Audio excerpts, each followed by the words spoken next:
Episode 8, Till Death Do Us Part. So many ask me why I picked Alex's dad to be with. I met his dad when I was 13 years old. It was in 2000 when my dad passed away. It was Halloween Day at Lincoln Middle School, October 31st, 2000.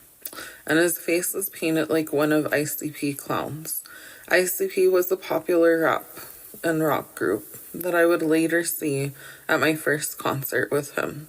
My dad had just passed away on September 11th, and I was going to Mountain View Middle School because my mom took one look at Lincoln Middle School and said it was an old haunted house, and there was no way that I could go there. After Dad died, all the kids in my classes, they started to bully me. I was so mad at my mom for telling the teachers that my dad died. I had perfect attendance at the time and was on principal's honor roll, but no one had a clue what I was really going through at home. The last year of my dad's life, we practically lived at the hospital. I never felt rested. I can only imagine how my mom and my sister felt.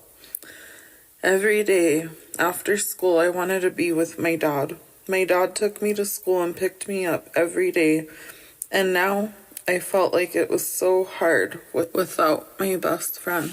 My dad was my best friend. September 11th, 2000 was the most traumatic, painful day of my life. Well, I had thought. I woke up for school late at Caseman Hospital. I'll never forget that day. It's like it was as clear as yesterday. I was upset. I went to the hallway to see my mom, and she looked like she saw a ghost. She was really emotionally distraught. I stayed up as late as I could, watching mine and my dad's favorite 911 show. I remember everyone showing up. No one ever came around unless they needed money, is what I was used to growing up. I saw so many people treat my dad like a piggy bank. He lent money to people to start businesses, and he was still fighting to get his money back on his deathbed. He was just worried, and he would send letters demanding payment to make sure that his daughters were going to be okay. He wanted to make sure that we would never struggle financially, but everyone squeezed the life out of him, and I was so protective of my dad. So many people who used him arrived to our home and at the funeral. People just stared at me. I know it was my mom's husband, but he was also my father. I felt alone. All I know is everyone said I had to be strong for my mom, so I had to hold the tears in on the hardest day and the hardest time of my life when I lost my dad. I survived the funeral. Life was never the same. I would look for my dad everywhere at home, and he really wasn't home anymore. He was always screaming at the TV and watching games, basketball, football, the Cubs, the Chicago Bulls, if those of you who knew my dad. I knew that he had to be in heaven watching me, is what people told me. And later on, I knew I had to have a guardian angel, because there's no way I would still be here today. I was so mad at God. My dad had imprinted God and faith in my everyday life growing up, and with my mom. We always went to church. They were part of Bible study. They loved to sing. My mom would play the guitar, and my dad would sing.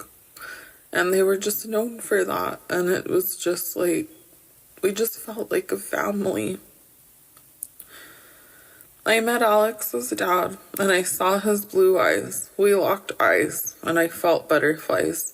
Of course, girls always judged me and said so many reasons to not date him, but I longed for a hug, for love, for someone to hold me and say everything was going to be okay. So Alex's dad saved me from feeling the grief and the pain of my father not being alive.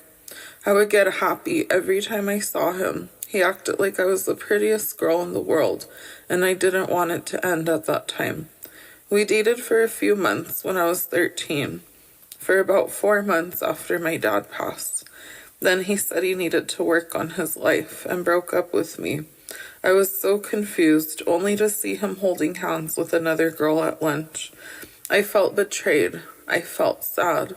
I felt like somebody had kicked me in the gut again. I just felt so lost. And I just told myself that I couldn't open my heart like that to anybody again.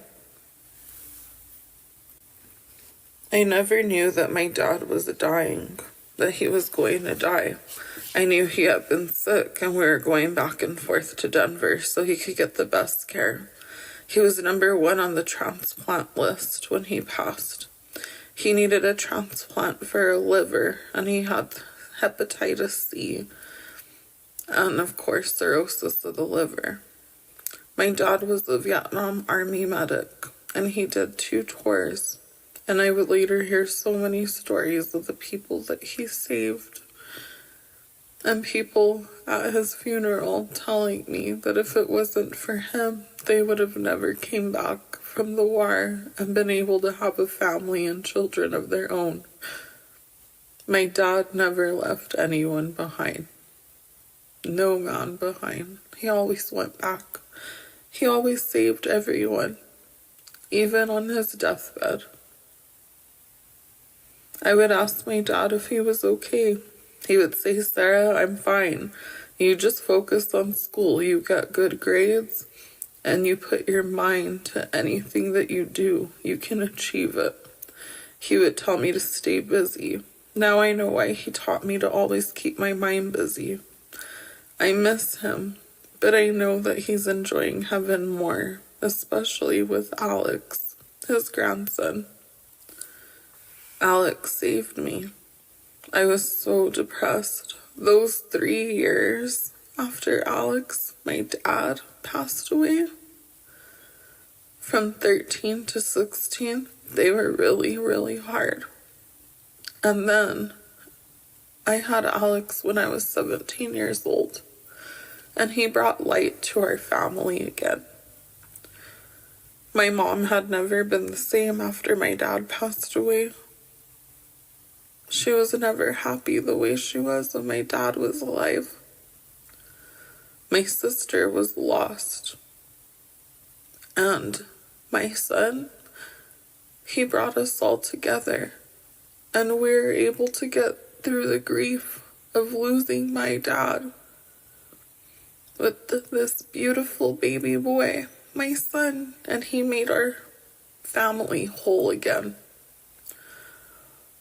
People don't realize when they give drugs laced with fentanyl to children that it not only affects that child's life that dies, but all the ones that they leave behind.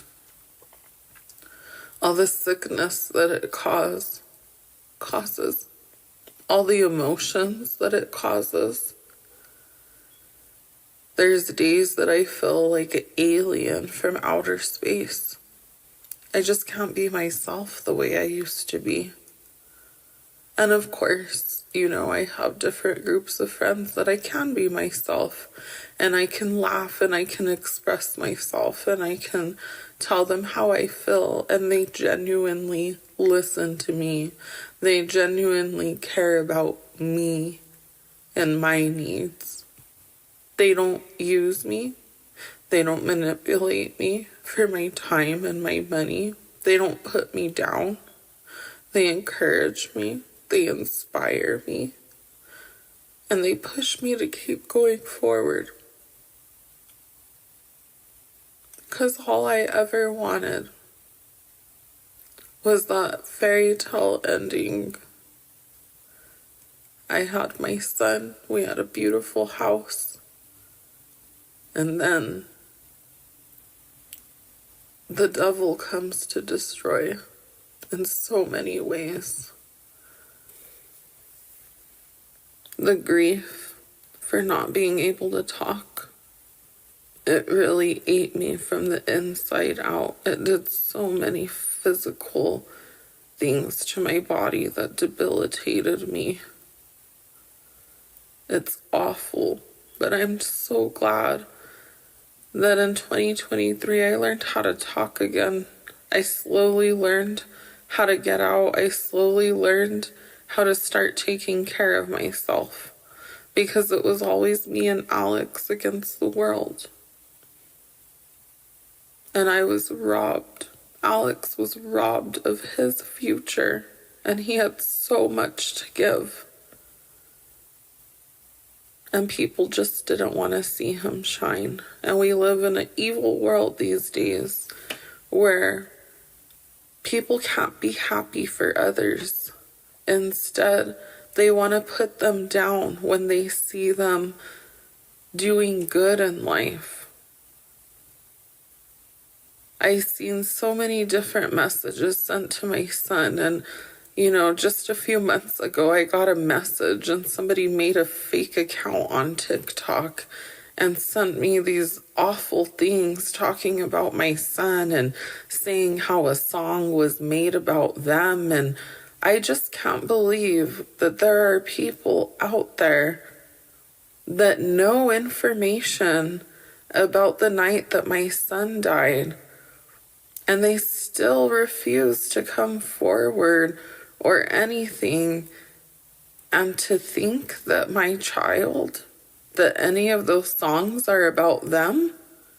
It's really sad how people are looking so hard into making my son's death about them. After he passed away, it was about everyone. There were people, friends of my son's, that I never even met. And everybody was sad. Everybody needed this. They needed that. Well, they were sick too. They knew how I felt. No. Nobody knows how I feel but me. Just like when I talk to other parents or anybody that's lost a loved one to fentanyl poisoning or however they've lost their child or their loved one, I never tell them I know exactly how they feel, because I don't. Everyone is different. Everyone's experience is different. And if there's people that are holding on to so much guilt about my child, then they need to do what's right. And they need to come forward about the information that they know. Instead of harassing my son's TikTok or his social media, they can go to the authorities. After he passed away, it's like I felt like nothing, and everybody just walked all over me and looked at me, how small I was. But that's how they felt about themselves. And I did do a lot of therapy. When I was trying to talk about my son and everything I was finding and things that weren't adding up, I actually had a friend that told me that, Sarah, do you think it's time that you maybe get some mental help? And this person had never had a child before or anything. They wouldn't even know what it feels like to walk a day in my shoes. And I don't need people like that. And I'm so glad that those chapters have closed. And I'm no longer supporting people that were fake to me. I do not tolerate people that talk about my child badly while he was alive and after he passed. It's not okay to torment a grieving mother. It's not okay to play high school games and have your best friend's daughter create fake accounts and send you messages on social media threatening to go to their work and kill them and do all these things. It's not okay. It's sick. And that's the sickness that lives among New Mexico right now. And that's what's accepted out here. And things need to change. It's not okay to treat people this way, especially when they're at their weakest.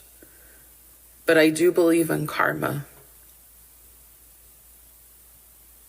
And I know that one day, all the people that hurt my son and talked badly about him and tormented him and bullied him and called him names and didn't listen to him, they'll have a day to answer to the man upstairs.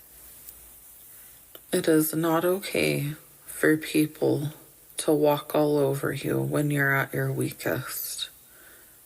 Like I've said in prior episodes, I feel like I started waking up last summer, and now I can see 2022 so clear. And now I'm just asking myself, did I not have the strength to get up and speak my mind to these people? It just upsets me. One thing that really upsets me, and it really just put me back into the day of my son's funeral and affected me in a bad way, is when I was on TikTok and I saw that one of his cousins had taken a picture of him in his coffin at the funeral from the neck down, and I saw my son's hands, and I saw a thing about my son was supposed to meet her at the mall, and I just don't understand. And those are the things I'm talking about when people make his death about them. I didn't authorize pictures at my son's funeral. Those were his last day. And the fact that people actually took pictures of a funeral in that moment without asking me, just know this will not be tolerated. Also, a picture that I took of him with his cousins when he was 8 years old, only to find that picture with his face crossed out and put on TikTok for thousands of people to see. There's something wrong with that picture. There's also something wrong with the picture that, even my son thought was sus as to why some of his family members were following people that wanted to kill him before he died. And son, I've gone through the same things that you've gone through. I don't feel comfortable having people come to my home that are friends with the people that killed my child. I will not tolerate that, whether you're family or not. There's a reason. People know if they follow someone that killed somebody. I'm not that dumb, and neither is my son. And he even called out one of his cousins a month before he died as to why they were following somebody that wanted him dead. So I've woken up. I've learned how to talk now and stand up for myself and stand up for my son in his time of death and in my time of mourning. So I gotta protect my peace and I gotta protect my energy. So going forward, there will be no tolerance of things like this about my child on social media. It will be addressed and it will be handled because my son still is among me, and he's shown me a lot. And it's not okay to treat people the way that he was treated. And it's not okay to seek attention during somebody's time of death. If you wanted to be there for my son, you needed to be there when he was alive. And you needed to stand up for him when he was alive and not use him and manipulate him and take advantage of him. I just watched the Little Peep documentary this weekend, and it was really hard. I couldn't finish watching it all because it just hit close to home of how Alex was being used in his end days. All of a sudden, he had all these friends that wanted to rap with him and do all this stuff. And, oh, Alex, make me a beat. Oh, Alex, do this. Oh, Alex, do that. They couldn't even give him time for himself. They did to him exactly what they did to me after he passed away. And it's sad. It's really sad what I had to see, what my son went through. So please, treat each other with love and respect. You never know what people are going through at home. And if you're not walking this journey, consider yourself very, very lucky and blessed. And thank you, everyone who has listened to me from day one about my son and his story, and who continues to advocate for our children and our youth, because they are our future. I'll be doing season 2 starting after the end of March. And in season 2, it's going to be a little different with a variety of other people's stories and experiences too. People that I have met across the nation, among our community, that have really touched my heart too. So thank you, everyone, for listening to episode 8 of Till Death Do Us Part on the broken system story of XO Alex. I'm going to leave off this episode with a song that Alex made with one of his friends the week before he passed. This song became to be one of his most listened to songs when I dropped it on Apple Music and Spotify, Pandora, all streaming platforms. We were so excited. His friend told me that he wanted to carry on his legacy. So here we are, almost 2 years later, and nobody talks to me anymore. So I'm learning how to take on his legacy and finish what Alex started. He left a story of music behind. This song he finished and produced just a week before he passed away. With his anniversary approaching on February 28th, this next week will be 2 years. So I will continue to carry on his legacy and make sure that his music is shared and played. Thank you, son, for leaving a story behind. This song is called Perkified.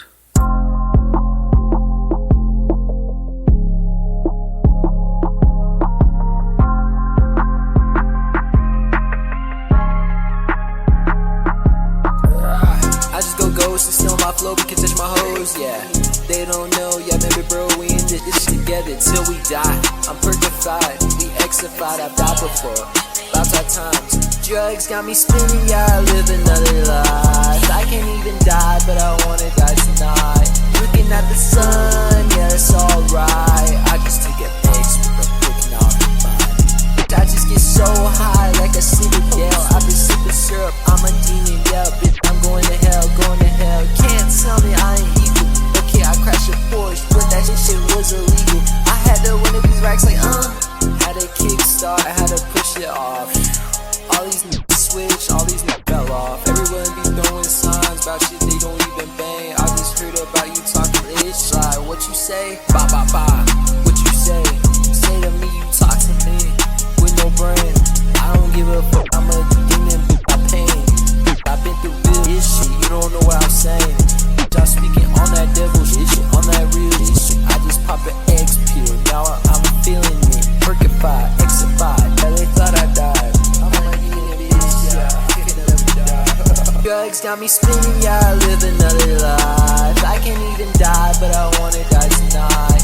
Looking at the sun, yeah, it's alright. I just take a pics with a broken off the mind. I just get so high, like a citadel. I've been sipping syrup, I'm a demon, yeah, bitch, I'm going to hell, going to hell. Can't tell me I ain't evil.